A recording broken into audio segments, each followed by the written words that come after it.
Hey guys, Eric Maples here, and today I'm going to take the time to talk to you guys for a few minutes about my critical assignment here for Global Digital Engagement, COM 420. Over the course of the last 8 weeks, I've had the chance to be able to learn a little bit more about what global digital engagement is and how other countries pretty much run and how their media and whatnot is enacted. Over the course of the last week, I've definitely had the chance to learn more about the country that I chose. Upon hearing that we had to write about, excuse me, upon hearing that we had to write about a specific country that we wanted to learn a little bit more about, I instantly chose France. France is a country that I have a little bit of heritage from, being that I am part French, and it is a country that I've always wanted to learn a little bit more about, just because my ancestors did come from there. So I found this as the perfect opportunity to be able to dive in to teach myself as well as be able to teach you guys a little bit more about what I learned. So let's get started. In France, what I learned about their economic standing is that during the mid 1990s into the early 2000s, they have had the top three banking institutions, the top three banking institutions in Western Europe. And that shows something about France, that they are in good economic standing as far as their finances go. Because of that, they've been able to be one of the leaders in the world's economy for years now. They are in the top five for the world's largest economies still to this date. Because of that, they've continued to flourish and been able to continue to thrive in their economy. I did learn about a specific campaign that was enacted by their current president, Macron. Macron implemented a campaign in the year 2015 after he was elected. This campaign was put into place to help spread the French language across the world. They did some research and they found that by the year 2050, France was going to have over 700 million people that spoke French. That spoke French. And it's a fun fact is that actually there's going to be more people outside of France than people inside of France that speak French by the year 2050. And of those 700 million people, that means that about 10% of the world's population will speak French, because the world's population to this date is ranging at about 7 billion people.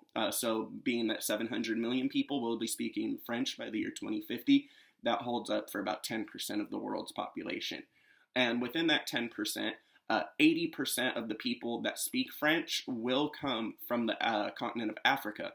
France is very eager to get involved with Africa and help spread the French language and to them, because France has a lot of its own citizens that come from African descent and African background. And they still might have family that live in some of those countries within Africa still to this date.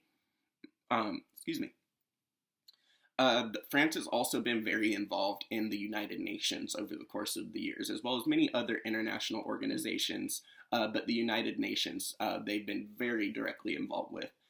Back in the year 2016, the United Nations implemented a new agenda called the Agenda for Sustainable Development.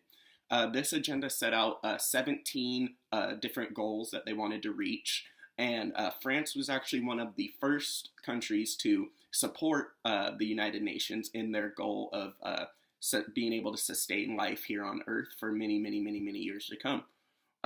France set out by passing through legislation in France their own regulations that cut back on greenhouse emissions. France was one of the first countries to be involved in greenhouse emission regulation. They plan to cut back 50% of their greenhouse regulations within the coming years. While France has been very successful over the course of years by being very economically stable, as well as being able to implement many campaigns globally that push France into a very competitive global game amongst countries, they have had some of their downfalls. One of their biggest downfalls that I learned about while doing this critical assignment was in 2010 when they had the pension protests. In France, they were trying to raise the retirement age up to 62. Well, many people hear that and they're like, wow, I wish the retirement age was 62, being that it's 65 here in the United States. That is something that they were not used to in France. And because of that, there was many protests. Hundreds of thousands of people turned into protesting to try to get the government to retract the vote that raised the retirement age to 62. Also, in November of 2010, France did a very good job in military and nuclear. They were able to find a new treaty between them and the UK that dealt with testing nuclear warheads and when and where they could test them. Pretty much it made it so that France couldn't test any nuclear warheads without alerting the UK, and vice versa. While there's many other things that I learned over the course of this over this essay and the last 8 weeks of this class, these are just some of the things that I learned and that I wanted to share with you guys today. And there's going to be a direct link to my essay right below this video if you guys are interested in reading it. I hope that you guys enjoyed this video, and I hope that you guys enjoyed my essay. And I hope that you guys also enjoyed the process of learning about your countries, and I'll be tuning in to watch some of your guys' videos. Have a good day, guys.